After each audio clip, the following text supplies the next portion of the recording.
নারী হিসাবে আপনাদের একটা বিশেষ জবাবদিহিতা আছে, সেটা হলো আপনি কতটা পর্দা পশিদা করেছেন।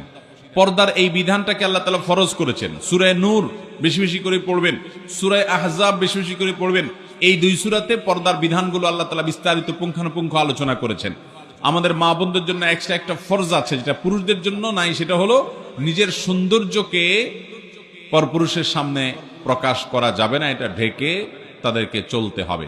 পুরুষদের জন্য যে নির্দেশ আছে এই সংশ্লিষ্ট, সেটা হলো তারা চোখের হেফাজত করবে, চোখকে অবনত করবে। কিন্তু মা বোনদের জন্য নির্দেশ হলো তারা নিজেদের এই সৌন্দর্য, আল্লাহর দেয়া সৌন্দর্য অর্থাৎ পুরো শরীরকে তারা ঢেকে ঢুকে রাখবে।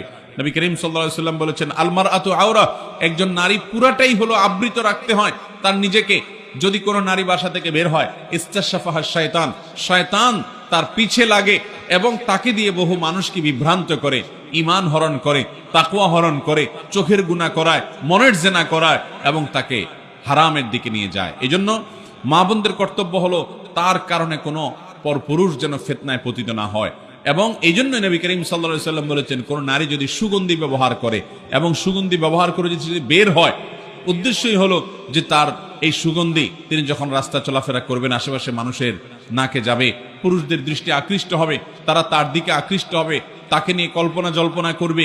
এরকম যদি কোনো নারী সুগন্ধি ব্যবহার করে বের হয়, তাহলে সে জান্নাত দূরের কথা, জান্নাতের ঘ্রাণ পর্যন্ত পাবে না। মোহতারাম বোনেরা আমার, এই জন্য আপনাদেরকে পর্দার বিধানটা খুব ভালো করে মেনে চলতে হবে। কোনো পুরুষের সাথে আপনার যদি কথা বলার দরকার হয়, আপনি 100 বার বলবেন, কিন্তু সেটা হলো প্রয়োজন মতো।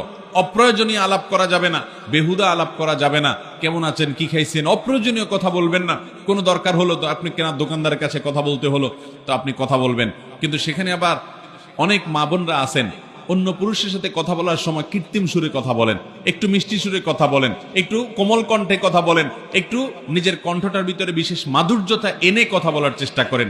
কোরআনে কারিমে আল্লাহ রাব্বুল আলামিন স্পষ্ট নিষেধ করেছেন যে তোমরা যখন পরপুরুষের সাথে কথা বলার দরকার হবে, কোনো প্রয়োজনে তোমরা কথা বলবে, ফালা তাখদা'না বিল কওল, তখন তোমরা কথাকে কোমল করে বলবে না, কথার ভিতরে কোমলতা সৃষ্টি করবে না, বরং স্বাভাবিকভাবে কথা বলবে। ওয়াকুলনা কাওলাম মারুফা, স্বাভাবিক কথা বলতে হবে।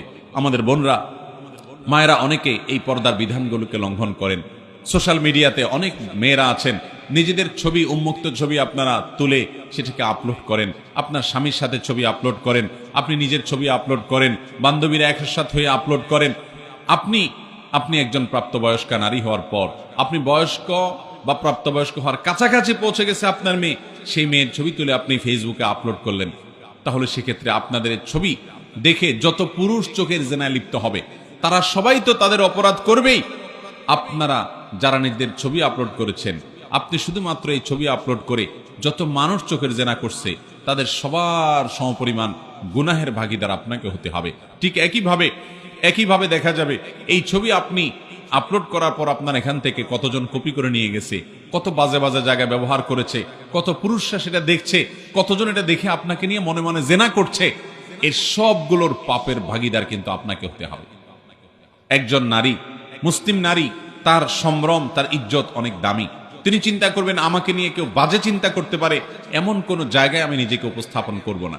আপনি যখন আপনার ছবিকে ফেসবুকে ছেড়ে দিবেন, টুইটারে ছেড়ে দিবেন, অনেক বোনরা আছেন যে আজকাল দেখা যায় টিকটকে নিজেদের ভিডিও ছেড়ে দেন, ফেসবুকে নিজেদের ভিডিও ছবি ছেড়ে দেন, নিজেদের ব্যক্তিগত পারিবারিক বিষয়াবলীগুলোকে ছেড়ে দেন। আপনার শরীর, আপনার শরীরের সৌন্দর্য, এটা আপনি যারা পরপুরুষ তাদের সামনে আপনি দেখার সুযোগ করে দিয়েছেন। এটা আপনার আত্মসম্মান বোধ পরিপন্থী যে আপনাকে নিয়ে বাজে জল্পনা করার সুযোগ আপনি করেছেন, এবং বাজে জল্পনা যে আপনাকে নিয়ে হবে এই ব্যাপারে কোনো সন্দেহ নাই। কারণ আল্লাহ তাআলা সৃষ্টি করেছেন এরকম যে নারীদের প্রতি পুরুষদেরকে আকৃষ্ট করেছেন, অতএব আকৃষ্ট হওয়ার প্রবণতা পুরুষদের মধ্যে আছে। এই জন্য পুরুষরা তাদের চোখকে হেফাজত করবে, আর মা বোন তাদের ইজ্জত এবং সম্ভ্রমকে রক্ষা করার জন্য তাদের ব্যক্তিত্ব এবং আত্মসম্মান বোধের জায়গা থেকে তারা পর্দার বিধান মেনে চলবেন। পর্দা করা ফরজ মেয়েদের জন্য। এই ফরজ বিধান না মানার কারণে অনেক বোনরা জাহান্নামে যাবে। নবী করিম সাল্লাল্লাহু আলাইহি সাল্লাম নারীদের জন্য যে শর্ট সিলেবাস দিয়েছেন, 4টি কাজ করার মাধ্যমে নারীরা জান্নাতি হতে পারেন, তার ভিতরে একটি কাজ হলো যে ও হাফিজাত ফারজাহা, কোন নারী যদি তার সম্ভ্রমকে, ইজ্জতকে হেফাজত করেন। আজকাল অনেক বোনরা আছেন, এখানে আমাদের